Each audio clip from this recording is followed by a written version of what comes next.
Bismillahirrahmanirrahim. Assalamualaikum warahmatullahi wabarakatuh. Salam sejahtera untuk kita semua. Perkenalkan, saya Yanti Sasmita SPMP NIDN 0903039003. Saya adalah dosen tetap pada program studi agribisnis di Sekolah Tinggi Ilmu Pertanian Mujahidin Toli-Toli. Pada kesempatan kali ini, saya akan mendeskripsikan salah satu mata kuliah yang saya ampuh, yaitu mata kuliah Manajemen Agribisnis dengan bobot 3 SKS. Mata kuliah Manajemen Agribisnis merupakan mata kuliah wajib pada program studi agribisnis. Adapun deskripsi pada mata kuliah ini yaitu mata kuliah ini membahas pengertian manajemen agribisnis, sistem agribisnis, kemitraan usaha, resiko dan ketidakpastian produk pertanian, manajemen keuangan, dan pembiayaan agribisnis, perencanaan produksi agribisnis, dan strategi pemasaran. Adapun capaian pada pembelajaran mata kuliah ini diharapkan mahasiswa mampu mendeskripsikan, menganalisis, merencanakan, dan mengaplikasikan fungsi-fungsi manajemen dalam setiap kegiatan subsistem agribisnis pada komoditi pertanian secara efektif dan efisien. Materi pembelajaran pada mata kuliah Manajemen Agribisnis terdiri dari 14 kali pertemuan. Pertemuan pertama membahas terkait pendahuluan dan kontrak perkuliahan. Pertemuan kedua membahas terkait indikator pertanian modern ditinjau dari aspek agribisnis. Pertemuan ketiga membahas terkait eksistensi agribisnis di Indonesia. Pertemuan keempat kemitraan usaha, pertemuan kelima resiko dan ketidakpastian produk pertanian, pertemuan keenam manajemen produksi agribisnis, pertemuan ketujuh sistem pemasaran, pertemuan kedelapan ujian tengah semester, pertemuan kesembilan manajemen produksi dalam usaha produksi pertanian, pertemuan ke-10 manajemen keuangan dan pembiayaan agribisnis, pertemuan ke-11 manajemen produksi dalam agribisnis, pertemuan ke-12 perencanaan produksi agribisnis dan strategi pemasaran, pertemuan ke-13 praktikum, dan pertemuan ke-14 ujian akhir semester. Sistem pembelajaran yang saya gunakan secara blended, baik secara daring maupun luring. Pada mata kuliah Manajemen Agribisnis, teknik yang saya gunakan adalah DIA, Delivery, Interaction, dan Assessment. Untuk delivery, sistem pembelajaran yang saya gunakan secara daring yaitu melalui Google Classroom, LMS, dan WhatsApp Group. Sedangkan untuk luring, saya menggunakan metode ceramah untuk menyampaikan langsung materi perkuliahan ke mahasiswa melalui PPT. Yang kedua, interaction.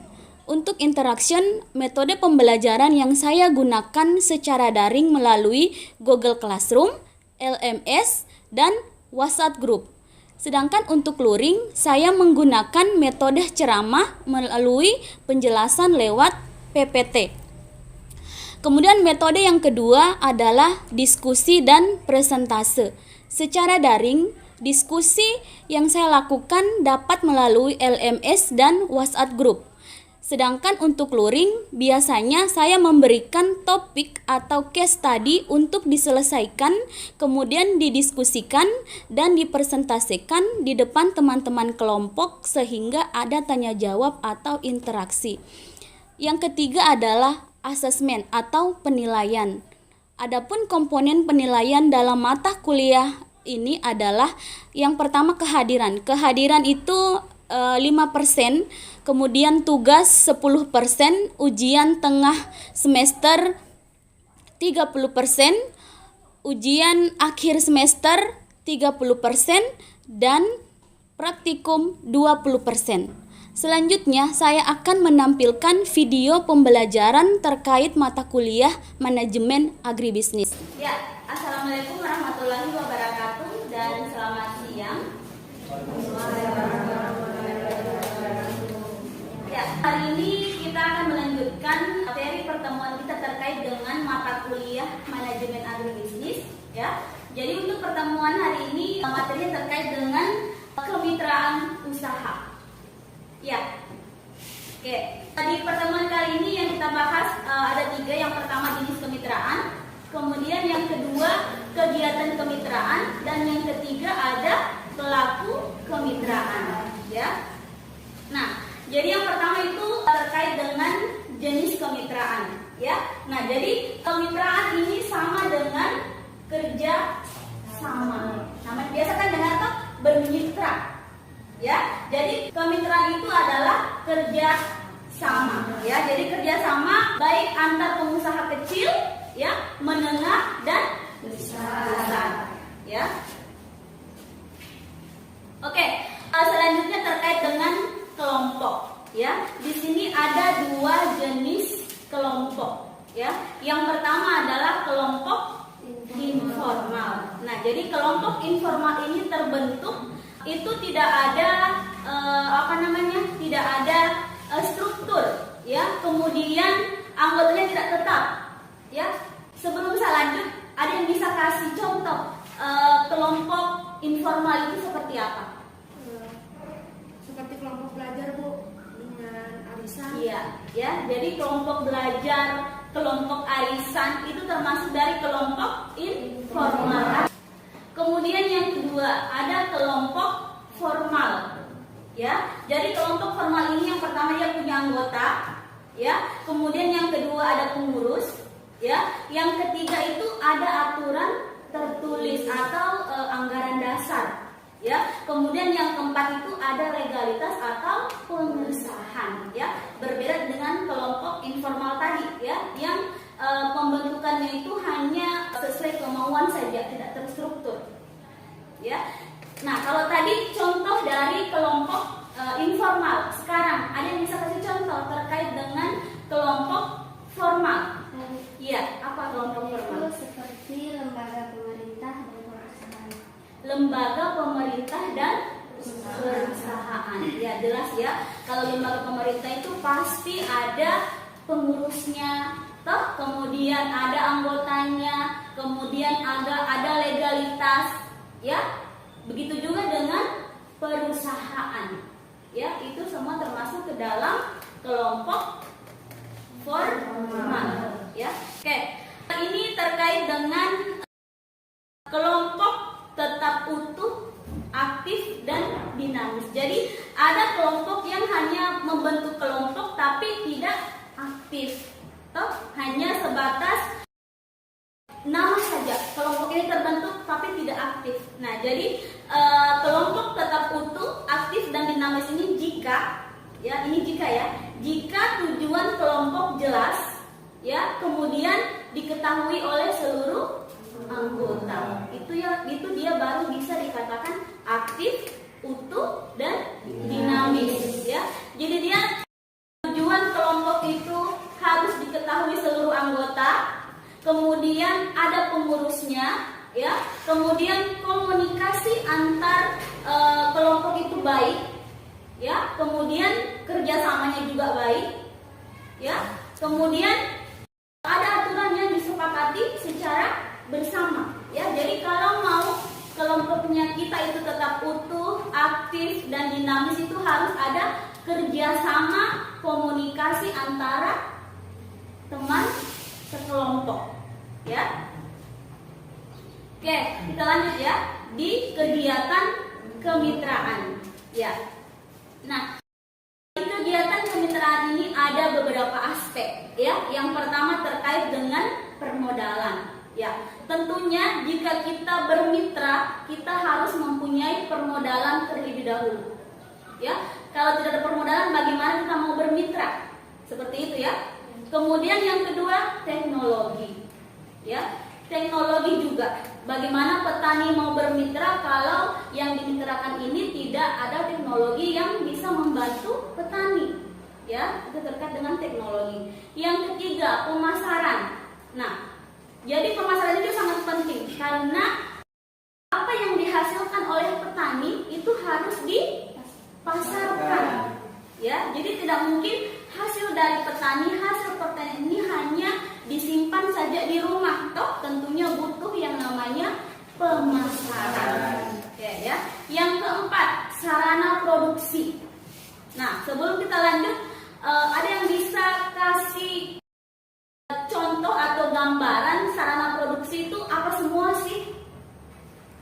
Bisa Bu? Ya, coba silakan. Jadi di sini saya akan mencoba menjelaskan mengenai apa sih itu sarana produksi. Ya. Jadi secara umum sarana produksi itu adalah seluruh bahan atau sarana yang digunakan dalam atau sebagai input dalam proses produksi. Jadi saya sebutkan saja salah satu contohnya dalam bidang pertanian.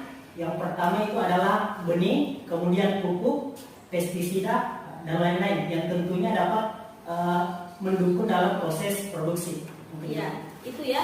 Jadi sarana produksi itu adalah input produksi. Ya, contoh pupuk itu kan input produksi, toh. Bagaimana kita mau menghasilkan tanaman dengan baik kalau tidak dipupuk, toh. Kemudian yang kedua, bibit atau benih itu juga penting, ya. Jadi bagaimana kita mau menghasilkan tanaman yang dengan produksi baik atau maksimal, tetapi kalau bibit atau benih itu tidak baik atau tidak unggul, ya. Kemudian yang ketiga apa lagi tadi? Obat-obatan atau pestisida. Ya, jadi kan ada tanaman yang butuh namanya obat-obatan atau pestisida, ya. Jadi mungkin tinggal pemakaiannya saja yang dibatasi, ya.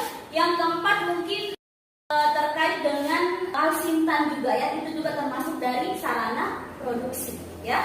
Oke.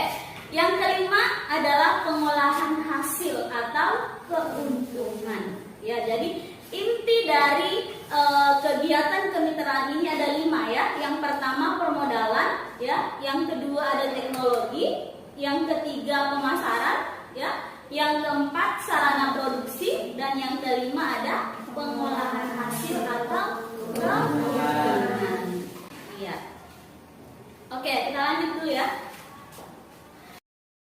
Yang ketiga adalah pelaku dari kemitraan. Ya, jadi ada yang namanya kelompok mitra, ya, ada yang namanya perusahaan mitra, ya. Nah, jadi yang tergabung dalam kelompok mitra itu adalah petani, ya. Kemudian kelompok tani, kemudian gabungan dari kelompok tani atau biasa disingkat dengan Gapoktan. Kemudian ada koperasi, ya. Kemudian ada usaha kecil, ya. Jadi ini dinamakan dengan kelompok mitra. Artinya kita bisa bermitra di antara 5 tadi ini, ya. Itu terkait dengan kelompok mitra. Kemudian yang kedua ada perusahaan mitra. Ya, jadi perusahaan mitra ini ada dua juga, ya. Yang pertama adalah perusahaan menengah pertanian, ya. Kemudian yang kedua ada perusahaan besar pertanian. Jadi kalau perusahaan besar pertanian itu sudah berproduksi secara besar-besaran, artinya mereka memproduksi ini dalam jumlah yang banyak, ya, dibanding dengan perusahaan yang menengah, gitu, ya.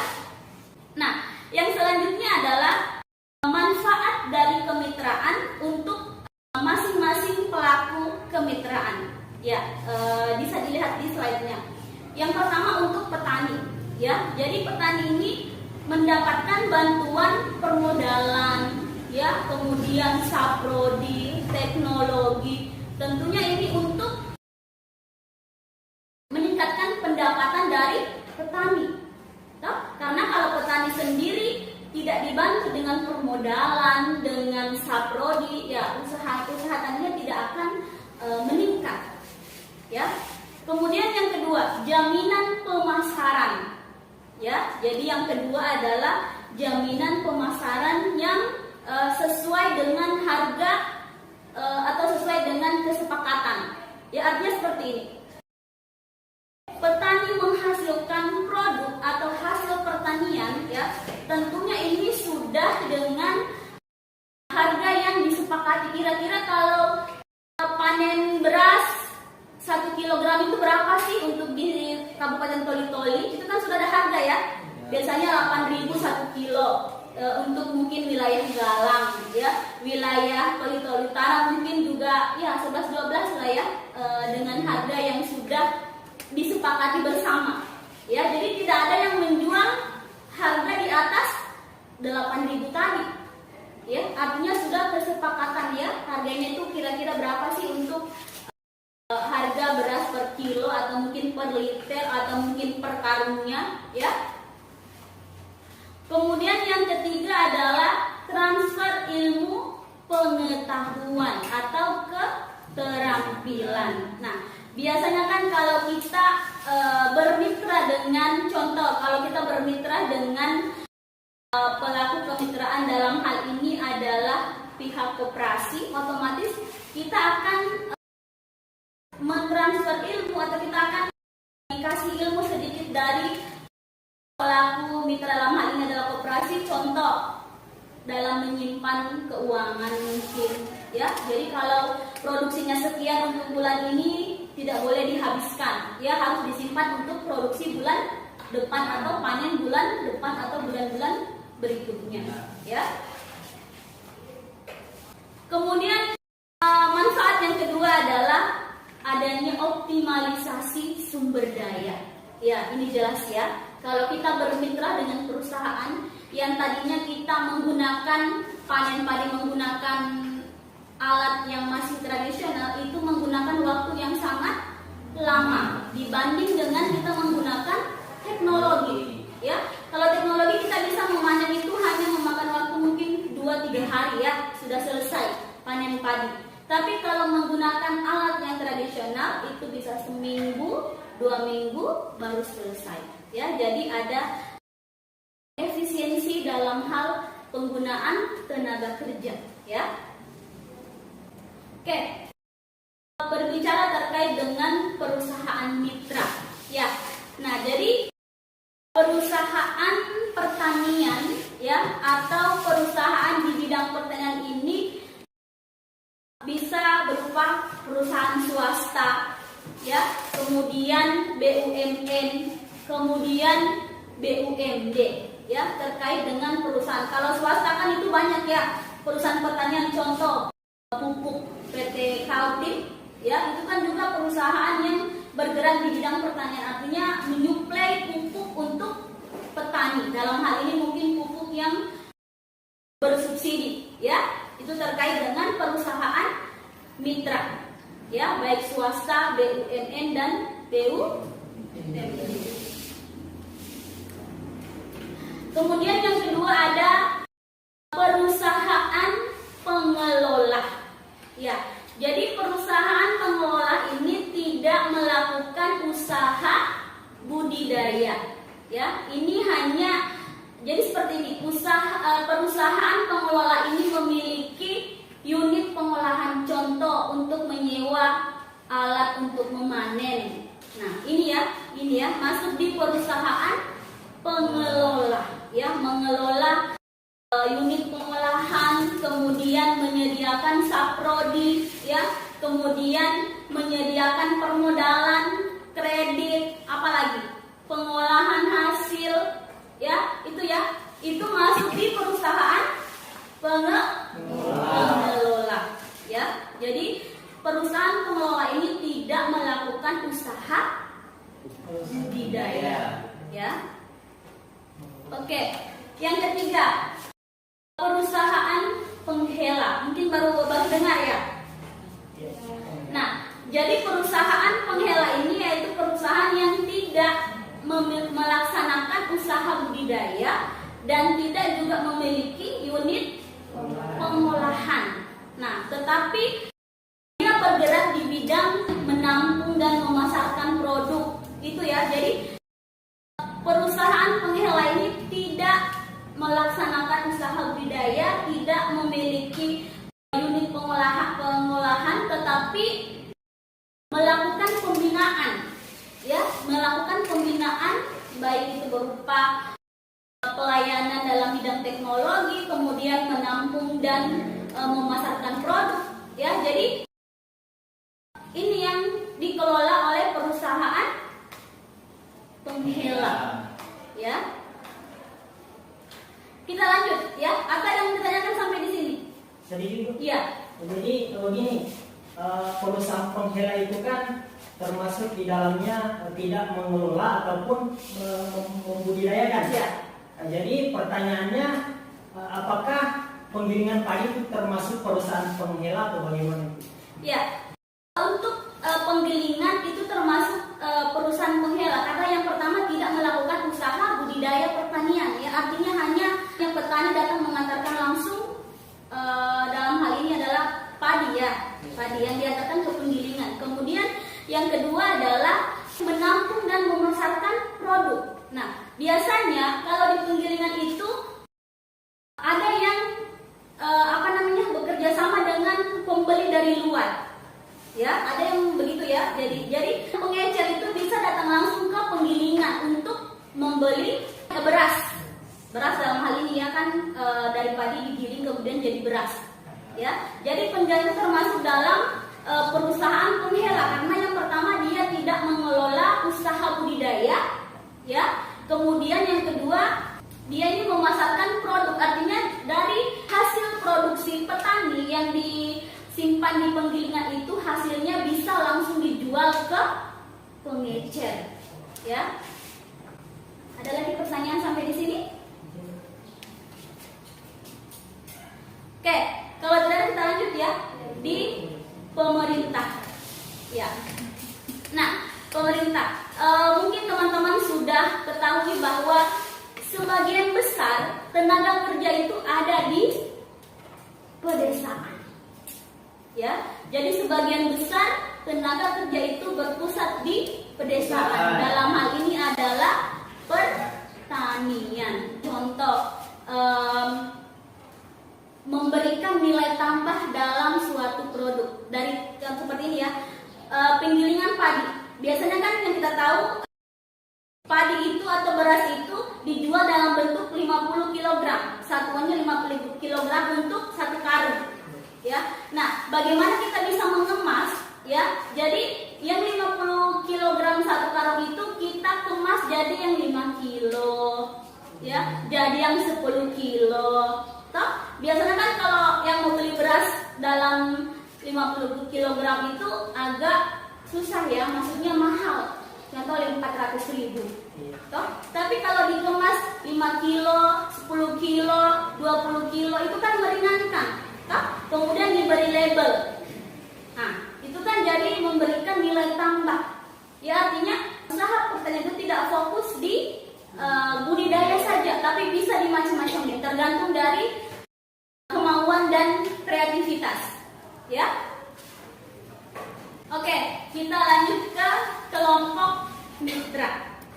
Nah, jadi kelompok mitra ya. Jadi untuk kelompok tani itu kumpulan petani ya. Ada kan yang begini kalau di pedesaan itu ada kelompok tani Bunga Merah ya, kelompok tani Harapan Jaya itu ya. Jadi kelompok tani itu adalah pengusaha tani juga ya. Jadi pengusaha itu bukan yang punya perusahaan ya, tapi kelompok tani juga dinamakan dengan pengusaha tani ya, yang mempunyai tujuan yang sama ya. Itu untuk kelompok tani ya. Kemudian yang kedua ada organisasi petani. Nah, teman-teman mungkin sudah tahu ya, yang sudah sering turun praktek ya, pasti sudah biasa mendengar kata organisasi petani ya, baik itu yang tergabung dalam kelompok usaha ya.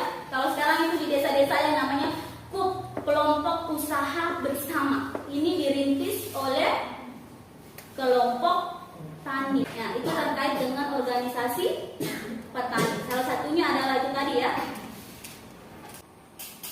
Nah, ini ya. Bisa dilihat di slide di atas. Untuk kelangsungan kemitraan itu ada 3 hal yang harus diperhatikan ya.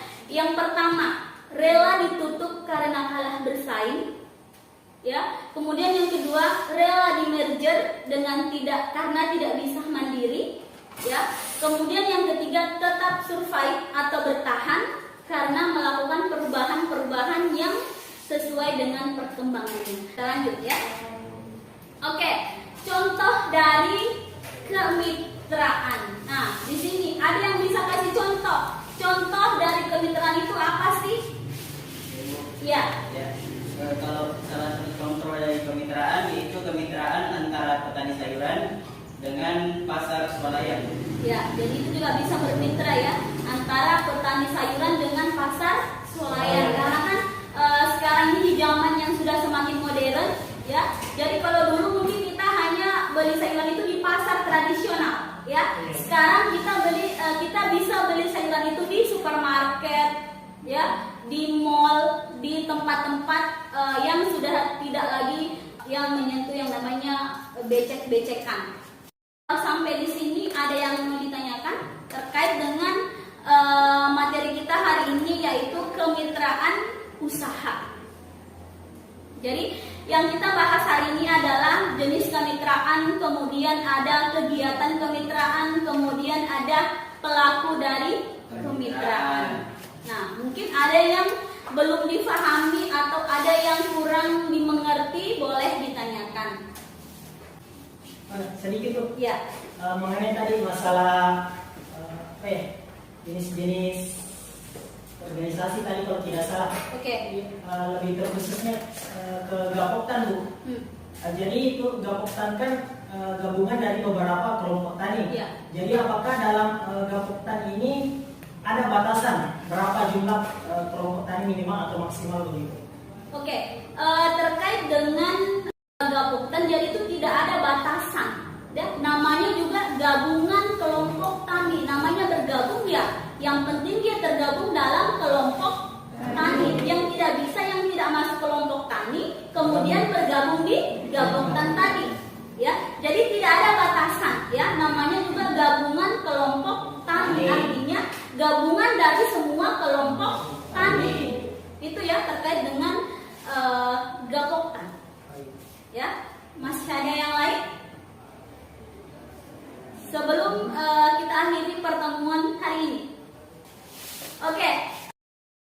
Kalau tidak ada pertanyaan dari teman-teman atau adik-adik, materi hari ini Ibu cukupkan sampai di sini. Semoga apa yang kita pelajari hari ini dapat menambah pengetahuan dan wawasannya teman-teman dan adik-adik semua ya. Saya harap untuk mata kuliah ini karena ini 3 SKS ya, berarti 2 SKS-nya itu teori dan 1 SKS-nya adalah praktek. Ya, jadi nanti kita praktek ya. Ya, hari ini materinya Ibu cukupkan sampai di sini. Assalamualaikum warahmatullahi wabarakatuh. Waalaikumsalam